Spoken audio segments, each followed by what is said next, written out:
I'm excited because the guest for today is someone you should listen to.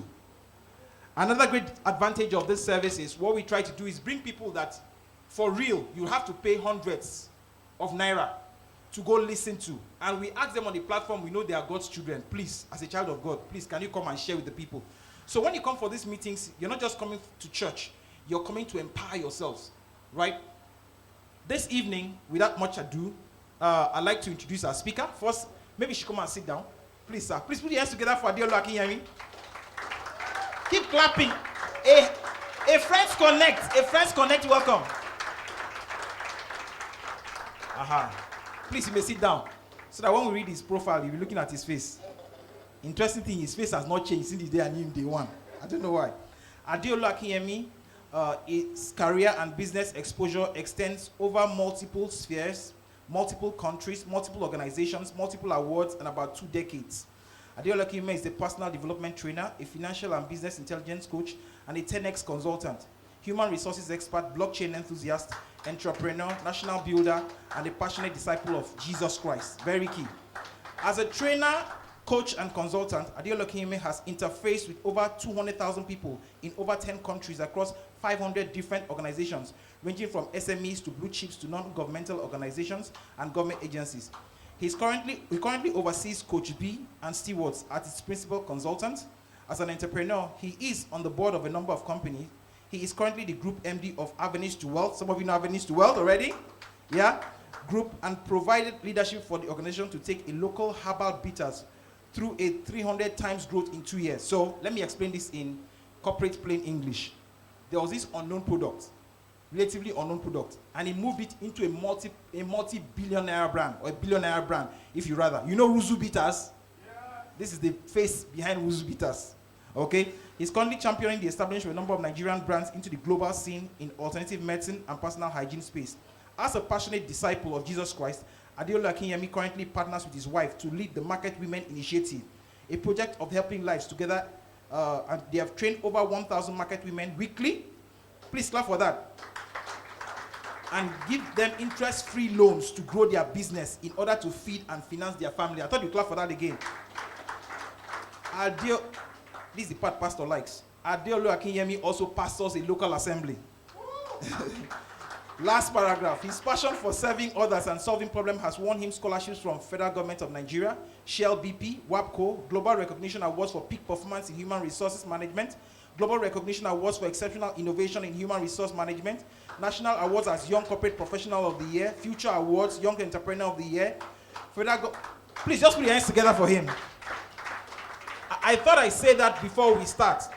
What I would suggest is, please put your questions together, because once we start, we won't stop. Sir, it's nice to have you here.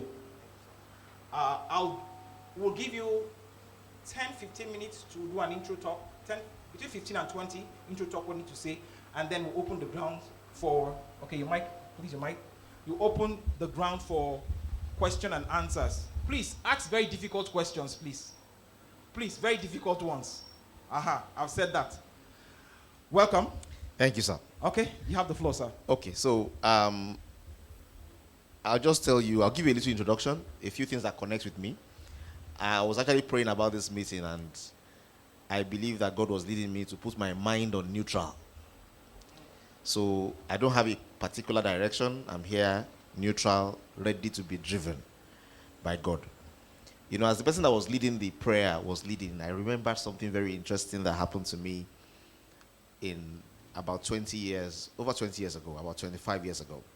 So about 25 years ago, every night at 12 midnight, I had this meeting I was doing on campus where I'll gather with 7 people, and we'll just go and declare God's words about our future.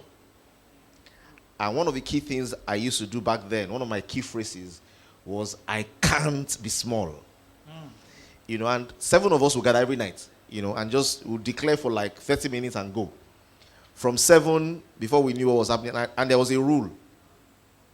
Don't market this event.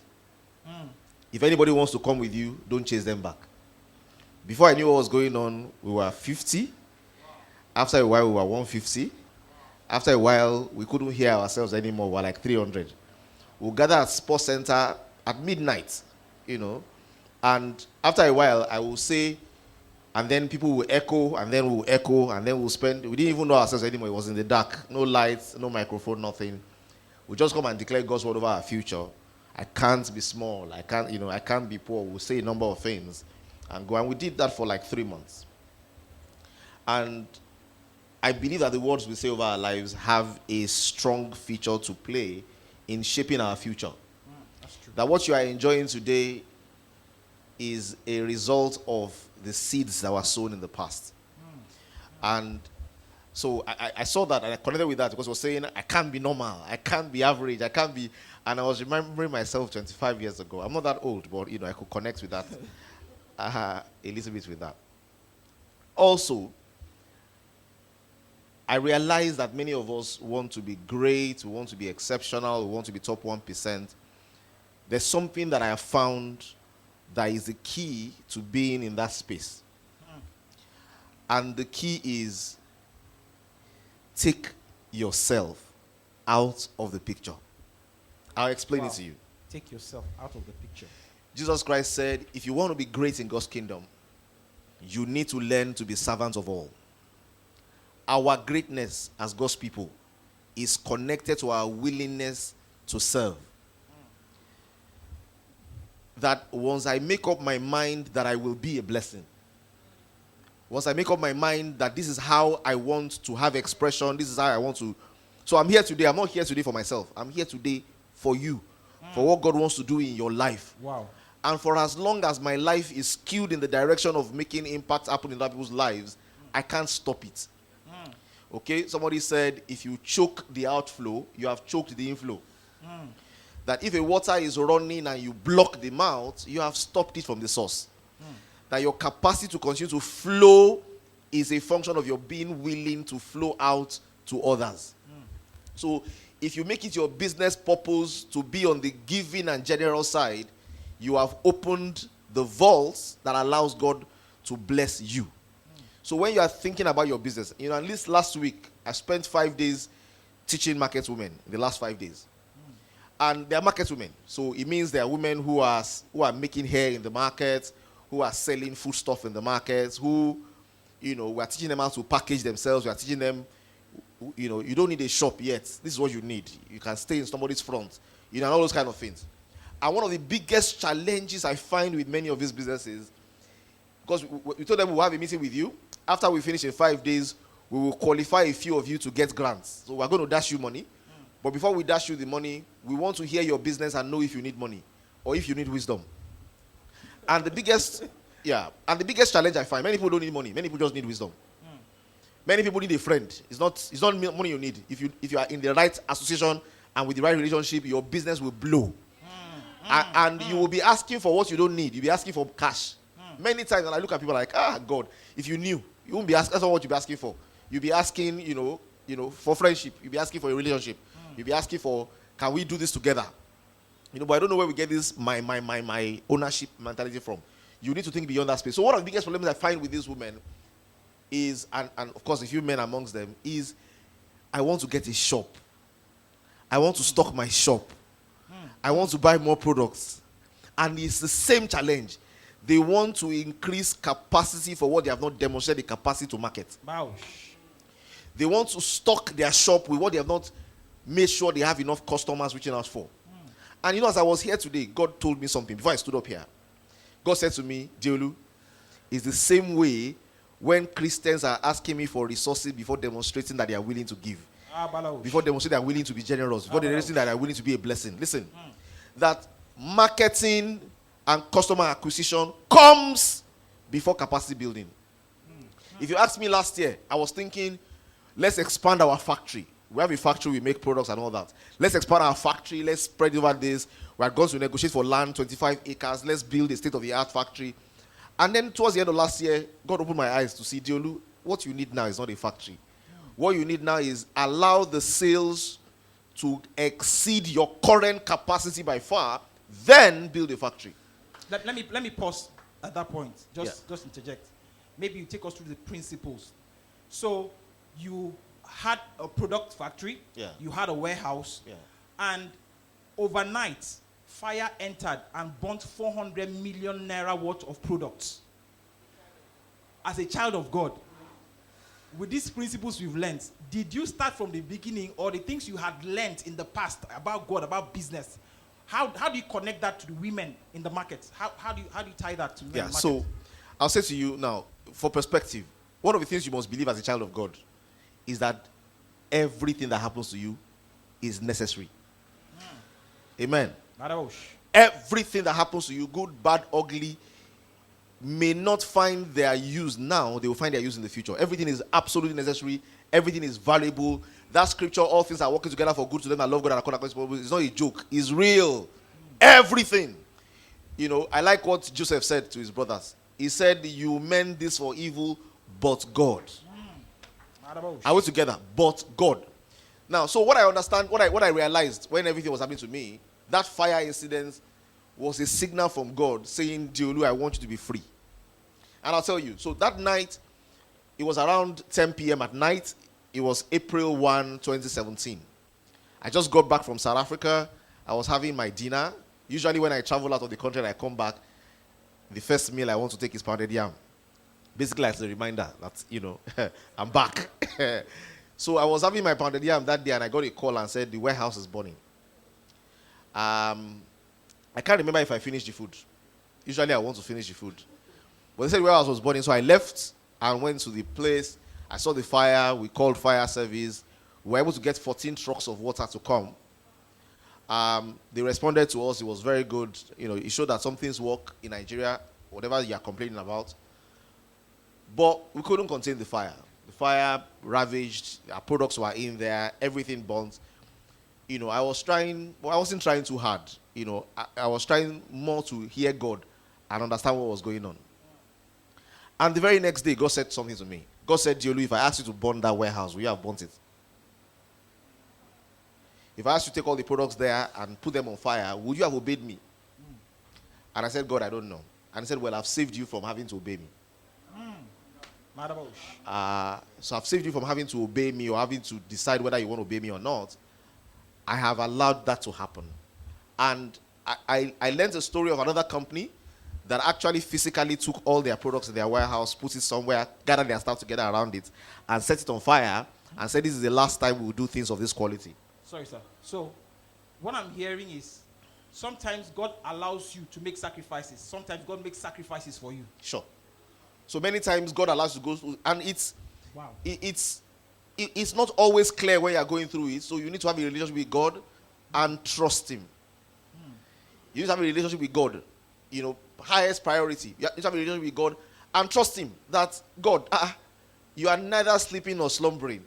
Nothing is happening to me because you are on vacation. You are very present. If you allow this to happen, I need to see the big picture. And most of the times what we don't see is the big picture. So when that happened, I felt, God, you know, Job said, shall we of the hand of the Lord receive good and not evil?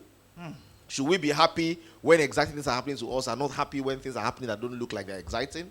So it was all part of the story. Now I'm grateful to God that what He was doing then is clearer to me now. Yeah?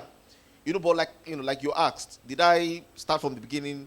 One of the things I tell people is, one of the biggest reasons why you need to start from the beginning is because you can go back to the beginning at any time. Are we together? If you are not used to starting things at the beginning, when your reset button is pressed, and it will be pressed, you also do it for your phones. Sometimes you shut it down, your laptop. Sometimes it's not responding. You don't say, but I have some files open. Those files, I would like to save them first.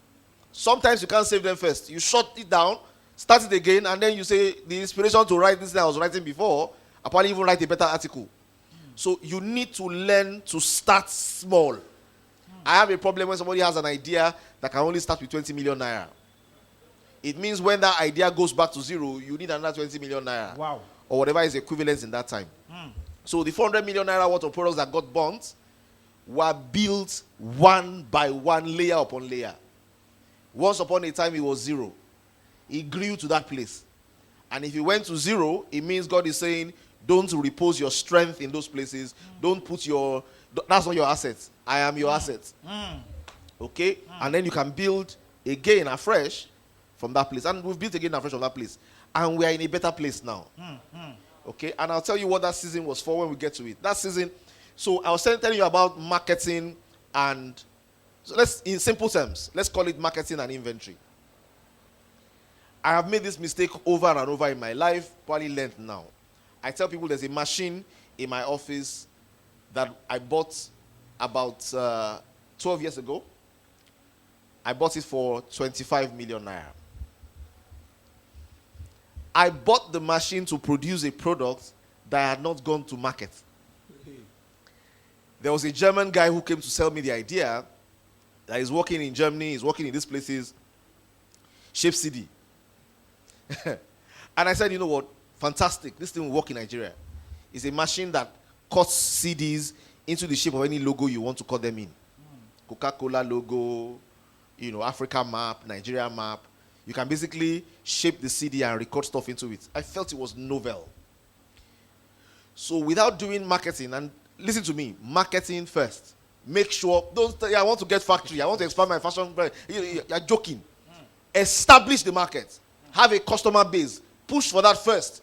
Then you can backward integrate and say, you know what, now I am ripe to be able to create the structure that can produce to meet this capacity, this demand. So foolishly, I went and bought the machine. And I say foolishly now because it was a very wise decision then. So I bought the machine and set up the machine. And then the machine, yes, is working fine. We brought in some guys from Germany to come and teach us how to work it. I can remember Derek, put him in a hotel, got him to train staff. We hired staff. For this thing, we had not proven. And then, of course, it was around the time when you go to some places and they tell you, we use Apple. Apple used to annoy me that time. We don't use CD. Normal CD, the only round CD can enter, it sucks it in. This one that is shaped, you have to put it on something that will hold it down. Wow. We use Apple in this place. I went around, got a few deals, but not sufficient for us to have invested in infrastructure. So, as entrepreneurs, one of the things I've learned is, so what happened with us in that story, what God showed me is, before you go and create the back end, establish the market. Ensure you have a market. Wow. What? Ensure that you create a market. And you can create a market, this also selfishness thing. You can create a market with somebody else's brand. Mm-hmm. You don't need your brand to create a market. Somebody in the market is telling me I sell bags. I said, okay, the bags you are selling, are you taking pictures of it? Are you sharing it online? He said, well, some of the bags, I don't have them anymore.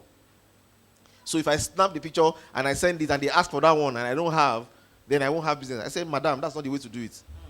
Go to the market. The bag that are not your own. Snap it. Are we together? I will never come to your market in Barua. I won't come. But if I see the picture and I like it, you supply it to me. If I see the picture and I like it and I ask you, where is that product? And you don't have, it's a good thing. You tell me that one has finished. At least you now have conversation. Start the conversation. Let me see something I like and tell me that the one I like has finished. But there's another one. Now I'm talking to you. If you don't put it there, I'm not even talking to you. So establish the market. And then when you have established the market, you can now say, how do I now need to structure myself to be able to accommodate this? And I believe as believers as well, God is looking at you and he's saying, I want to increase your capacity. I want to bless you that you cannot contain. But have you created the channels and the containers that it will flow out from? Wow. Hey. I want to distribute, like he said, I want to distribute the wealth. I want to distribute the blessings. But are you a distributor? Or are you a consumer? If you're a consumer, there's how much you need. Somebody wrote a book, How Much Land Does a Man Need? And the summary was 6 feet. Just enough to be buried in. Whoa. So you don't need, if you are a channel to others, God knows. I want to bless him. I want to bless him. But if I bless Emmanuel, he will take care of them. Finish. Hallelujah. The interesting thing, I won't lie, I'm in church. God is looking at me, my pastor is looking at me. I went to his office to get a contract for clothes, branded clothes. I never thought of inviting him. But when I saw his story online, so we started talking about the story. Then he said, you've not read my book? I said, let me see the book. He brought it out. How much? 20K. He said, swipe. I bought one set, 20K. Because I realize in this book will be things he has not shared, he cannot share online. And you know, it ties with the topic we're talking about here. How do you create wealth in challenging times like this? Because some people are shouting there's no money, and some people are making a kill. So maybe it's someone out there that is, okay, this is a year of reputable glory. We need to make wealth. We need to build missions. Now that everything is, I mean, we are locked down. How do I create wealth in this kind of economy? Okay, so let's go back to the rudiments. What exactly is wealth creation? Or what allows you, what makes you create wealth? And I think very simply, wealth is a function of value. And value may sound very high. Value is a problem solved, a pain removed, a pleasure supplied. There's a formula that I use. I call it W equals to VKN. W is wealth, V is value, K is the perception of the value, and N is the number of people that you're adding the value to. Now, how do I create wealth? I create wealth by asking myself, is there a problem? Can I solve that problem? Can I solve that problem can that solution scale? Can I solve it for many people? Please let me say this. Never ever believe when they say that there is no money. There's money. Oh. Tell your neighbor there's money. There's money. Oh. There is no money where some people are looking. But there's money. As in this country, I'm always wondering, really, there is money. This year, I have rejected an investment of $300,000 from one person because I said to him, the business that we are doing doesn't need it. Yeah, I'll collect. Sharp. But I get. I said the business we are doing that you want to invest in does not need this money now. And it's strategic. So we deliberately told ourselves, we will raise some money now because the business is at this value. In 6 months' time, we will call for investment again. But we will use these 6 months to demonstrate that this business is worth 10 times what it is worth now. Wow. So that when we want to attract money in 6 months' time, we will not attract it for the same value.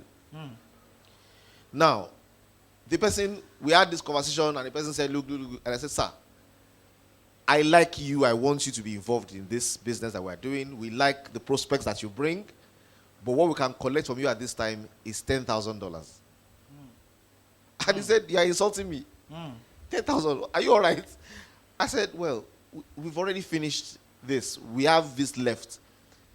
And that's what we can do. And we went back and forth. We finally agreed. When we are doing the next round, if you are still excited about us, we'll tell you what the valuation is, and then we'll go together. What am I saying? There's money. There are people that are doing businesses, they're raising $10 million, $100 million.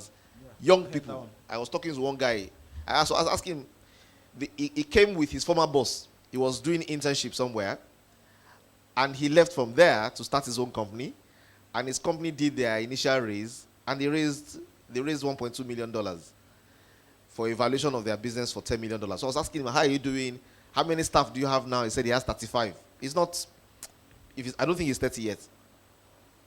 People are doing things, and there are opportunities. Now, reality is you must, first of all, Bible says anybody that must come to God must believe that he exists. And I like that version because it makes it very simple. Many of us don't believe that God exists. So anybody who must come to God must know that he exists and that he rewards those who seek him. So something will be wrong with your belief system if you are looking around and saying there's no money. There's money. Take it for granted. There is money. People have money in the bank, they don't have an idea what to do with it. If you are credible, you will be able to attract it. So I have money in the bank. The interest levels are very low. Why will I not give you the money if you can give me 10% in a year? Instead of keeping it in the bank where I'll get 2 or 3%. Perspective. The reason why I'm not giving you the money is because I trust the bank, I don't trust you. So the question that we must ask ourselves as believers is, how do I build my credibility? How do I ensure that I'm the person that somebody can say, guy, I can trust you with this? Because this money is idle. Oh. He's not doing anything where they have kept it. And sometimes he's even doing something, he's not doing much. He can do a lot more in your hands. But there's money. Believe that there's money. And then, what value do you want to add? I tell people, entrepreneurs need to have open minds. I have an open mind. If you look at me and say, what is this selling? I look for opportunity. As in when the opportunity for alternative medicine, herbal products came, I told the person that brought it, I don't drink these things. I drink fizzy drinks. I drink sweet drinks. There's nothing wrong with me. I don't have high blood pressure. I don't have diabetes. I don't have pile. Why will I be using your product? And the guy said, sir, when I had a dream, and in that dream I came to meet you, and you said yes, and it turned my life around. I said, okay, you go and dream again. Though. I'm not interested in this product. And I kept on, I was elusive. And then one day he came and said, sir, this training you are doing, I was training some people. I was training about 250 people in a mentorship session. I said, this training you are doing, can I give all your participants a gift of my product? I said, you want to give them? He said, yes. To say thank you to you for the impact you are making in my own life. Naively. Of course, I saw the game that he was playing. But I felt, if you play this game and it doesn't work, it's a wasted game. I said, give them. So I announced to people, there's a young man here who wants to give everybody his products on my behalf to say thank you. Out of the 250 people, about 150 people took the products away with them. About 100 left it on the table. The product wasn't looking well packaged. Product, there's a way you package something and it appeals to different classes of people. Yeah. So he had missed the packaging, he had missed a number of things, but some people took it away. And some people that took it away came back like a week after and said, that product is good though. I said, really, tell me about it. They shared their testimony. I said, okay. So I called the guy back. I said, you know what? My people say they like your products. I will help you. I said, God, thank God though. I said, I will help you, but it will be on my terms. He said, sir, you are my mentor. Anything you want. I said, we will change the branding. We will change the packaging. We will sell it exclusively. Nobody else sells it from today on. You have been selling yourself for the past 7 years. It ends today. The only people that will sell this is us. How much have you sold in the last 7 years? Say in the last 7 years, I've been going around from boss to boss.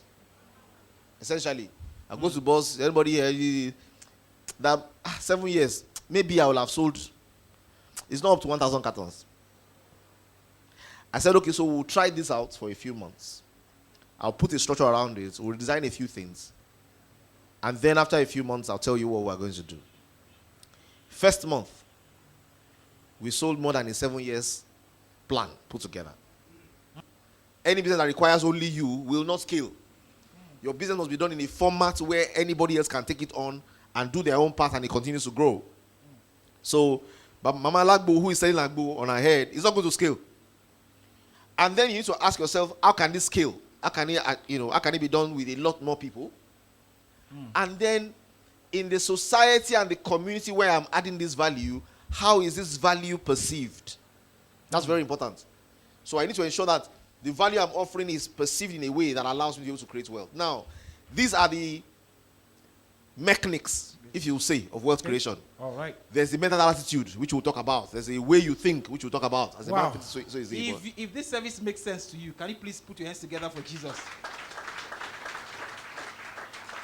You have dropped a mini MBA in just 10 minutes on how to create wealth from a terrible or a dying or a challenging economy. All right. So before we start asking our questions, please put your questions together. Where's our mic? I have 5 books here. Business Sense by Tony Aja. We are going to give it to 5 most consistent members of this fellowship. 5 most. So nominate, not yourself, nominate someone you've been seeing. And for you to see the person means you must have been coming for all the services. 5 books here. All right. Questions. I have so many questions, but I don't want it to be about me like he said. It's about you. Please bring on your questions. Okay, we have one hand there. The problem with question asking is people won't ask, but after 10 minutes, everybody's hand will be up and the service will end. Okay? We have one there. Yeah, and then we have another one there. Yeah. Okay? Please go. 30 seconds question. Okay, We reply in 2 minutes and then we move on. Thank you so much, sir, for the session. So while he was reading your profile, I saw that you are a blockchain enthusiast. Okay, so I would want to ask, because it's one of my plans to make blockchain technology acceptable in Nigeria, especially in the banking sector. So what would be your advice? I've spoken to some of the big guys up there, to the management level, but the response I get. For your case to have a stronger point, start something. Now, this company I'm involved with started by a 27-year-old guy who has always had the idea, has always been working on it. He came around to Lagos and I said to him, you know what? Build this thing. Build it to a point. Okay? I provided support where I could provide support. Build it to a point. And then once it's working, you have your MVP, your minimum viable product. Then you can take it to the market and say, look, I have something that is working. So that you're not talking theory. I have something that is working. I don't have any money yet, but this is working. And you can interface with this. Today, you know, the business is not 6 months yet. It's already having a valuation of $1.5 million. You should build something. You know, so what I would say is find something, build it, and have something you can have a conversation with. Wow. Otherwise, you'll be amongst the many people who are talking about it as well and haven't done something. Doing something places you ahead of that crowd. Wow. Emoji, something strong. I need to say, I need to tie something that I see there. I think it's the same principle that plays out. People that have not started their businesses want to go and ask for a loan or money from people to run that business. It's easier to give someone that's already started something that is working. Yep. Question? Okay, thank you very much, sir. You spoke about declining an investment offer. More like you don't want to sell too much at today's value. How do you go about the valuation? Okay, so valuation is both a science and an art. So there are similar companies in the space. So you can compare and ask yourself, at their startup, what was their value? Yeah? And there are lots of companies that are in the space. So I can look at Paystack and ask myself, 5 years ago when they kicked off, what were they valued at that time, if I'm in a similar space? I can look at Flutterwave, I can look at Print, Code, the number of companies in that space. I can go to Y Combinator, check all the companies they're dealing with, and see what the valuation was at their startup phase for their, for the product they had, and how did it grow. So that was one. And then two, there are VCs. There are VCs in the space. So typically, by the time you communicate with your first VC who shows interest, he'll be able to say, guy, that valuation is too high. Can you do it less now? Don't worry. Your startup phase, this is startup phase. How much do you really need? If you do it at this level now, gain enough interest, build capacity. By the time you are at this phase, you can now begin to value like this. So you also get advice once you begin to move. So, but the first one that you will do, typically for hardcore businesses that require physical products, they tell you that your valuation is a function of your turnover. So, for example, I've done my business and I've done 1 billion naira. They can say the business is valued at 1 billion or 0.8 of that. But for tech products, it's a different play for valuation. Because you're looking at how many users, how will it scale, how will it grow. In 1 year, what will we have done? So, what we'll have done in 1 year gives you an idea of what the valuation will be. That kind of play. So, but essentially, there are many companies in that same space you can compare with. And then when you begin to interact, you get advice as well. Some people tell you, look, no, this thing, don't do it that much at this time. You will still get to where you want it to go to. But there'll be advice I'll tell you. You're good? See me after service to pay prophet offering. All right. Pastor Che, before you ask your question, please let me ask a question. Because I see a lot of ladies, both married and singles here. So I was in your office and your wife came in. He's always with his wife. It's as if they are brothers and sisters. You can't even tell. They almost look alike. And the wife was on our WhatsApp group, chatting, one conversation to the other, and then she said, can you guess how many WhatsApp groups I and my husband belong to? And in my mind, I said, because I don't belong to many. I said, 20, max. Guess the number, she said. Her husband and wife, same WhatsApp group. 500. So I made up my mind to start joining WhatsApp group in case they want to give grants to those joining WhatsApp group. Okay, quick one. What advice would you give to a young lady who wants to get married? It's ambitious. She's very ambitious. She has God's plan for life for a particular business. And then someone who's already married, the marrieds and the singles concerning business. Okay, so I think marriage is a maturity play. I think the Bible says if you are not ready to enter into the maturity or something that marriage requires, then it may not be for you. So working with other people is maturity.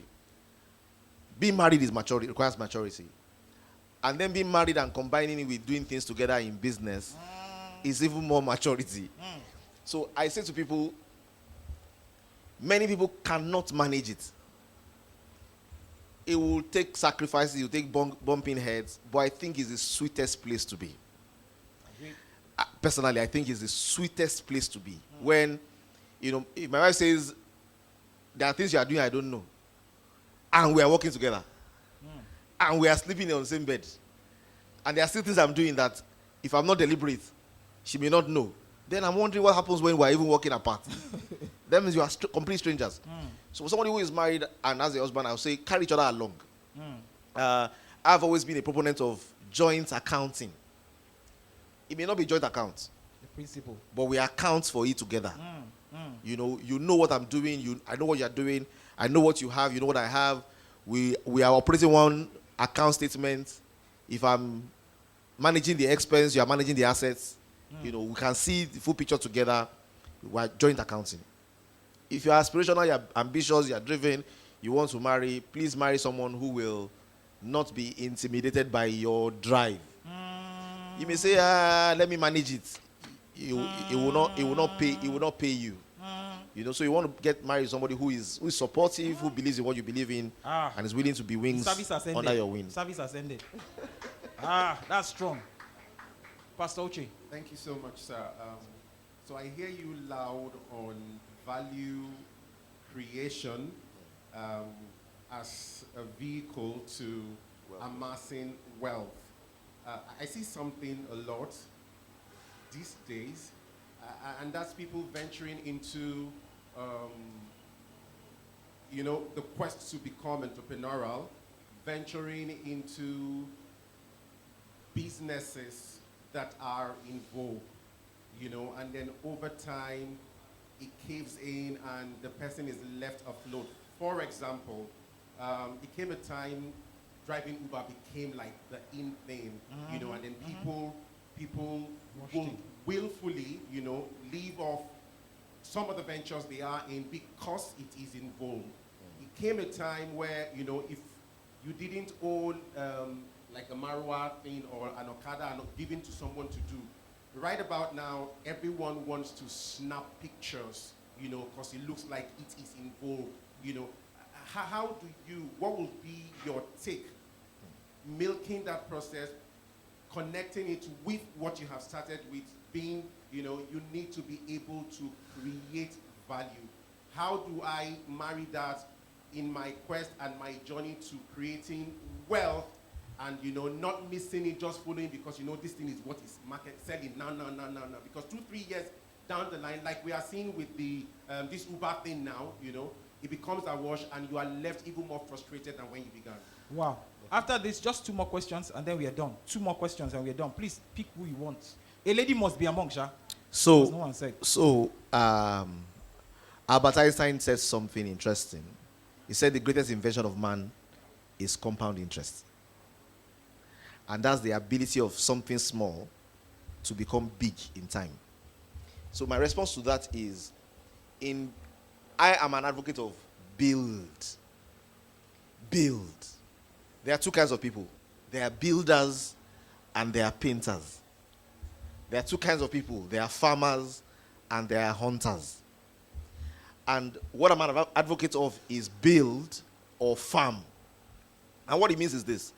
What it means is whatever you are doing may be small today.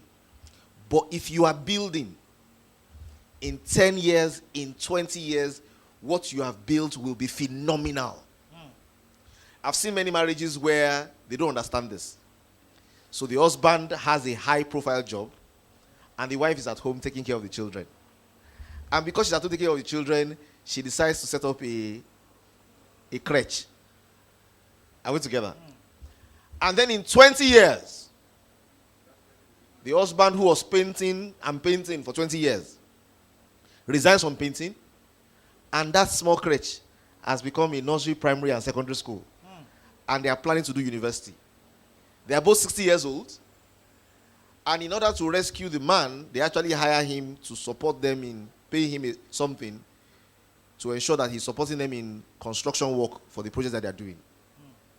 That's where the wife still trusts the husband, though.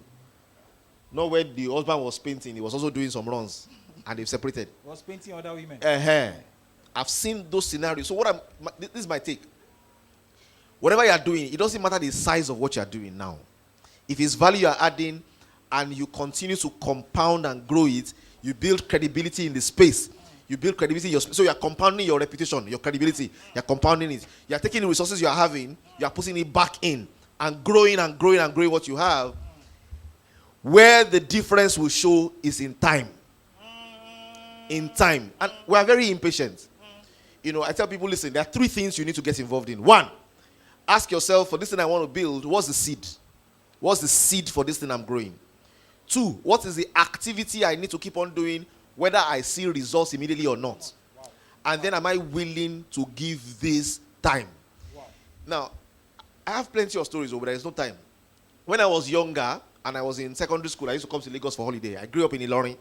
Okay, so I was born and bred in Ilorin. My father says this from Oyo State. But essentially, I used to come to do holiday in Lagos with a family. Now, in this family, the husband was the one that my dad knew. The husband was a quantity surveyor.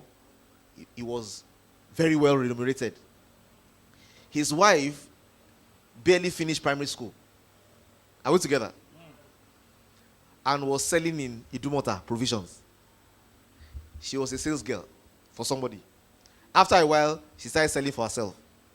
I'm talking about 1980s. I'll go for holiday in 1991, and I realize this woman, the husband has almost got to the end of his career. This woman's business is growing. In Idumota, she now has her own shop. She now has a second shop. She's winning Distributor of the Year for Cadbury, Distributor of the Year for Unilever, Distributor of the Year. She's building. Vogue comes, Vogue goes. Painters. She's building. As of 1990s, I saw this woman.